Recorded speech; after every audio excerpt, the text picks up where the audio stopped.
on. Yeah, I appreciate it. This is what we do. We kind of train for this stuff, and we don't get to do it that often here in Western New York, thankfully. Thankfully. I'm happy for that. I don't cheer this on whatsoever. But yesterday, just before the noon show, we got the first warning. We went on air, and actually we were on air for a few minutes before the first tornado touched down, and that was the Arkwright tornado down there. Now, the ratings that are on these have been assigned by the Weather Service. This is after the fact. They send survey crews out. They do aerial surveys, and they do it based on engineering data, what it takes to rip apart some of those barns that you just saw there. So different types of barns, different construction, they'll give it different ratings. But that was the Eden one right here.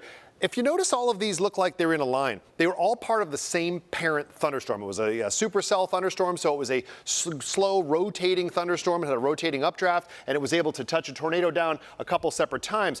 As it continued on this track, we considered it a tornado emergency because back at the Arkwright tornado, someone had actually seen it. A spotter saw that there was actually a tornado being produced out of what otherwise was just radar indicated.